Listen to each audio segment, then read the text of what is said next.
ರಾಜ್ಯದಲ್ಲಿ ಕೊರೋನಾ ತಡೆಗಟ್ಟೋದಕ್ಕೆ ಆರೋಗ್ಯ ಇಲಾಖೆ ಅಲರ್ಟ್ ಆಗಿದೆ. ಕೋವಿಡ್ ಬಗ್ಗೆ ಜಿಲ್ಲೆಗಳಲ್ಲಿ ಮುಂಜಾಗ್ರತಾ ಕ್ರಮ ಕೈಗೊಳ್ಳೋದಕ್ಕೆ ರಾಜ್ಯ ಸರ್ಕಾರ ಮುಂದಾಗಿದೆ. ಇನ್ನು ರಾಜ್ಯದ ಜಿಲ್ಲಾ ಆಸ್ಪತ್ರೆಗಳಲ್ಲಿ ಪ್ರತ್ಯೇಕ ವಾರ್ಡ್ ವ್ಯವಸ್ಥೆ ಕೂಡ ಮಾಡಲಾಗಿದೆ. ವೆಂಟಿಲೇಟರ್, ಆಕ್ಸಿಜನ್ ಸೇರಿ ಇತರೆ ಸಲಕರಣೆಗಳು ಇರುವಂತಹ ವಾರ್ಡ್ಗಳನ್ನು ಇದೀಗ ತಯಾರಿ ಮಾಡಿಕೊಳ್ಳಲಾಗ್ತಾ ಇದೆ. ಇನ್ನು ನಾಳೆ ಆರೋಗ್ಯ ಸಚಿವರು ಅಧಿಕಾರಿಗಳ ಜೊತೆಯಲ್ಲಿ ಸಿಎಂ ಸಭೆ ಕೂಡ ನಡೆಸಲಿದ್ದಾರೆ. ಕೊರೋನಾ ನಿಯಂತ್ರಣದ ಬಗ್ಗೆ ಸಿಎಂ ಸಿದ್ದರಾಮಯ್ಯ ಆರೋಗ್ಯ ಸಚಿವರು ಹಾಗೂ ಅಧಿಕಾರಿಗಳ ಜೊತೆಯಲ್ಲಿ ಚರ್ಚೆ ಮಾಡಲಿದ್ದಾರೆ. ಇಂದು ಕೇಂದ್ರಕ್ಕೂ ಕೂಡ ಆರೋಗ್ಯ ಸಚಿವ ದಿನೇಶ್ ಗುಂಡೂರಾವ್ ವರದಿ ಕೊಡಲಿದ್ದಾರೆ. ವರ್ಚುವಲ್ ಮೀಟಿಂಗ್ನಲ್ಲಿ ಭಾಗಿಯಾಗಿ ರಾಜ್ಯದ ವರದಿಯನ್ನ ದಿನೇಶ್ ಗುಂಡೂರಾವ್ ಅವರು ನೀಡಲಿದ್ದಾರೆ. ಇಂದು ಸಭೆ ನಡೆಸಿದ್ದಂತಹ ಕೇಂದ್ರ ಆರೋಗ್ಯ ಸಚಿವ ಮನ್ಸುಖ್ ಮಾಂಡವಿಯಾಗೆ ಇದಕ್ಕೆ ಸಂಬಂಧಪಟ್ಟಂತೆ ವರದಿಯನ್ನ ಕೊಟ್ಟಿದ್ದಾರೆ. ಇನ್ನು ಯಾವ ರೀತಿಯಾಗಿ ಕ್ರಮಗಳನ್ನು ಕೈಗೊಂಡಿದ್ದೀವಿ, ಅದೇ ರೀತಿಯಾಗಿ ಮುಂಜಾಗ್ರತಾ ಕ್ರಮಗಳನ್ನು ಏನೇನೆಲ್ಲ ನಾವು ಕೈಗೊಂಡಿದ್ದೀವಿ, ಅದೇ ರೀತಿಯಾಗಿ ಕೋವಿಡ್ ಕೇಸ್ಗಳಿಗೆ ಸಂಬಂಧಪಟ್ಟಂತೆ ಎಲ್ಲ ಮಾಹಿತಿಗಳನ್ನು ಕೊಟ್ಟಿದ್ದಾರೆ.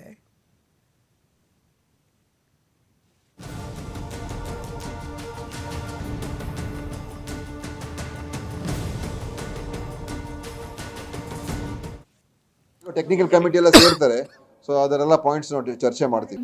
ಸಿಎಂ ಸಾಹೇಬ್ ಅವರು ಬರ್ತಾರೆ, ತಾಂತ್ರಿಕ ಸಲಹಾ ಸಮಿತಿಯವರು, ಸಿಎಂ ಅವರು ಅವ್ರನ್ನೆಲ್ಲ ಜೊತೆ ಚರ್ಚೆ ಮಾಡೋಣ ಸಿಎಂ ಹೇಳಿದ್ದಾರೆ.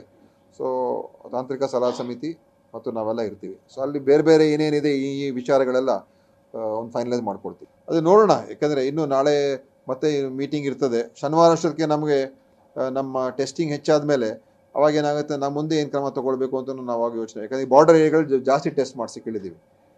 ನಮ್ಮ ದಕ್ಷಿಣ ಕನ್ನಡ, ಕೊಡಗು, ಚಾಮರಾಜನಗರ, ಮೈಸೂರು ಈ ಜಿಲ್ಲೆಗಳಿಗೆ ಹೆಚ್ಚು ಟೆಸ್ಟ್ ಮಾಡೋದಕ್ಕೆ ನಾವು ಅವ್ರಿಗೆ ಹೇಳ್ತೀವಿ. ಸೊ ಅದರಿಂದ ಅದ್ರ ಮುಖಾಂತರ ನಮ್ಗೆ ಇನ್ನೂ ಮಾಹಿತಿಗಳು ಹೆಚ್ಚಾಗ್ತದೆ. ಆವಾಗ ನಂತರ ನಾವು ಅದರ ಬಗ್ಗೆ ಏನು ಕ್ರಮ ತೊಗೊಳ್ಬೇಕು ನಾವು ಅವಾಗ ತೀರ್ಮಾನ ಮಾಡ್ಬೇಕು. ನಾಳೆ ಹೇಗೋ ಟೆಕ್ನಿಕಲ್. ಇನ್ನು ದಿನೇಶ್ ಗುಂಡೂರಾವ್ ಅವರು ಏನೆಲ್ಲ ಹೇಳಿದ್ರು ಅದನ್ನೆಲ್ಲ ಕೇಳ್ತಾ ಹೋಗ್ತಾ ಇದ್ರಿ. ಪ್ರಮುಖವಾಗಿ ಏನೆಲ್ಲ ವ್ಯವಸ್ಥೆಯನ್ನು ಮಾಡಿದ್ದೀವಿ, ಅದೇ ರೀತಿಯಾಗಿ ಆಸ್ಪತ್ರೆಗಳಲ್ಲಿ ಏನೆಲ್ಲ ಕ್ರಮಗಳನ್ನು ಕೈಗೊಂಡಿದ್ದೀವಿ ಅದೆಲ್ಲದಕ್ಕೂ ಸಂಬಂಧಪಟ್ಟಂತೆ ಮಾಹಿತಿಯನ್ನು ಕೊಟ್ಟಿದ್ದಾರೆ. ಅದೇ ರೀತಿಯಾಗಿ ರಾಜ್ಯ ಸರ್ಕಾರ ಏನೆಲ್ಲ ಕಟ್ಟುನಿಟ್ಟಿನ ಕ್ರಮಗಳನ್ನು ಕೈಗೊಂಡಿದೆ ಅನ್ನುವಂತಹ ವಿಷಯಕ್ಕೆ ಸಂಬಂಧಪಟ್ಟಂತೆ ಮಾಹಿತಿಯನ್ನು ಕೊಟ್ಟಿದ್ದಾರೆ. ಇನ್ನು ಕೇಂದ್ರಕ್ಕೆ ಏನೆಲ್ಲ ವರದಿಯನ್ನು ಕೊಟ್ಟಿದ್ದಾರೆ ಅನ್ನುವಂಥದ್ದನ್ನು ನಾವು ನೋಡ್ತಾ ಹೋಗಿದ್ದೆ. ಆದರೆ ಯಾಕಂದರೆ ವರ್ಚುವಲ್ ಮೀಟಿಂಗ್ನಲ್ಲಿ ಭಾಗಿಯಾಗಿದ್ದರು ಕೇಂದ್ರ ಆರೋಗ್ಯ ಸಚಿವರು, ಇದಕ್ಕೆ ಸಂಬಂಧಪಟ್ಟಂತೆ ವರದಿ ಕೂಡ ಕೇಳಿದರು. ಕೇಂದ್ರಕ್ಕೆ ಕೊಟ್ಟಿರುವಂತಹ ವರದಿ ಏನು? ಕರ್ನಾಟಕ ಕೇರಳ ರಾಜ್ಯದ ಪಕ್ಕದ ರಾಜ್ಯ ಆಗಿದೆ, ಅಂದರೆ ಗಡಿ ರಾಜ್ಯ ಆಗಿರೋದ್ರಿಂದಾಗಿ ರಾಜ್ಯದಲ್ಲಿ ನಾವು ಸಾಕಷ್ಟು ಎಚ್ಚರಿಕೆಯನ್ನು ವಹಿಸಿಕೊಂಡಿದ್ದೀವಿ. ಕರ್ನಾಟಕದಲ್ಲಿ ಯಾವುದೇ ರೀತಿಯಲ್ಲೂ ಕೂಡ ಪ್ಯಾನಿಕ್ ಆಗುವಂತಹ ಸ್ಥಿತಿ ಇಲ್ಲ. ಕೋವಿಡ್ ಟೆಸ್ಟ್ಗಳನ್ನು ಆದಷ್ಟು ನಾವು ರಾಜ್ಯದಲ್ಲಿ ಹೆಚ್ಚಳ ಮಾಡ್ತಾ ಇದ್ದೇವೆ.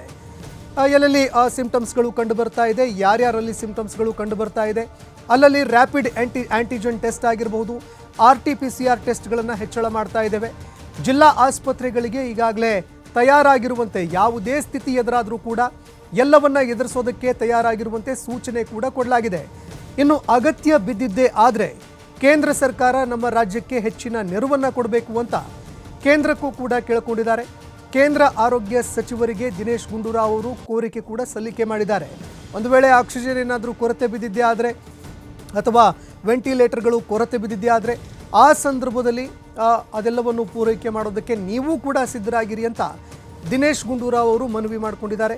ಇನ್ನು ಇದೇ ಒಂದು ವಿಷಯಕ್ಕೆ ಸಂಬಂಧಪಟ್ಟಂತೆ ಸಾಕಷ್ಟು ರೀತಿಯಲ್ಲಿ ಒಮಿಕ್ರಾನ್ J1ನ ಒಂದು ಆತಂಕ ಇದೀಗ ಎದುರಾಗ್ತಾ ಇದೆ. ಇದೇ ಕಾರಣಕ್ಕಾಗಿ ಯಾವ್ಯಾವ ರಾಜ್ಯಗಳಲ್ಲಿ JN1 ಪ್ರಕರಣ ಈಗಾಗಲೇ ಕಂಡು ಬಂದಿದೆ ಈ ವಿಷಯಕ್ಕೆ ಸಂಬಂಧಪಟ್ಟಂತೆ ನಾವು ನೋಡ್ತಾ ಹೋದಾಗ ಇನ್ನು ರಾಜ್ಯಗಳಲ್ಲಿ ಇರುವಂತಹ ಪ್ರಕರಣಗಳೆಷ್ಟು? ಗೋವಾದಲ್ಲಿ 19 ಪ್ರಕರಣಗಳು, ಕೇರಳದಲ್ಲಿ 1, ಅದೇ ರೀತಿಯಾಗಿ ಮಹಾರಾಷ್ಟ್ರದಲ್ಲೂ ಕೂಡ 1 ಪ್ರಕರಣ ಪತ್ತೆಯಾಗಿದೆ.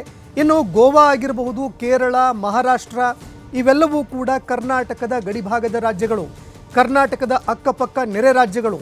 ಇದೇ ಕಾರಣಕ್ಕಾಗಿ ಗಡಿಭಾಗದಲ್ಲಿ ಈಗ ರಾಜ್ಯ ಸರ್ಕಾರ ಅತಿ ಹೆಚ್ಚಿನ ಕಟ್ಟುನಿಟ್ಟಿನ ಕ್ರಮಗಳನ್ನು ಕೈಗೊಳ್ಳಬೇಕಾಗಿದೆ. ಯಾಕಂದರೆ ಗಡಿಭಾಗದಿಂದಲೇ ಇದು ರಾಜ್ಯಕ್ಕೆ ಬರಬೇಕಾಗತ್ತೆ, ಒಳಗಡೆ ಎಂಟ್ರಿ ಕೊಡಬೇಕಾಗತ್ತೆ. ಒಂದು ವೇಳೆ ಯಾರಲ್ಲಾದರೂ ಕೋವಿಡ್ ಪ್ರಕರಣ ಪತ್ತೆಯಾಗಿದ್ದೇ ಆದರೆ ಆ ಸಂದರ್ಭದಲ್ಲಿ ಅಂಥವರ ಆಂಟಿಜೆನ್ ಟೆಸ್ಟ್ ಮಾಡುವಂಥದ್ದಾಗಿರಬಹುದು. ಇದು ಒಮಿಕ್ರಾನ್ನ ಉಪತಳಿ JN1 ಹೌದಾ ಅಲ್ವಾ ಅನ್ನುವಂಥದ್ದನ್ನು ಪತ್ತೆ ಹಚ್ಚುವಂಥದ್ದಾಗಿರಬಹುದು. ಇದೆಲ್ಲವನ್ನು ಕೂಡ ಮಾಡಬೇಕಾಗತ್ತೆ. ಅದೇ ರೀತಿಯಾಗಿ ಯಾರ್ಯಾರು ಸಂಪರ್ಕದಲ್ಲಿದ್ದಾರೆ ಅವರ ಮೇಲೆ ಕೂಡ ಹೆಚ್ಚಿನ ನಿಗಾ ವಹಿಸುವಂತಹ ಕೆಲಸವನ್ನು ರಾಜ್ಯ ಸರ್ಕಾರ ಮಾಡಬೇಕಾಗತ್ತೆ.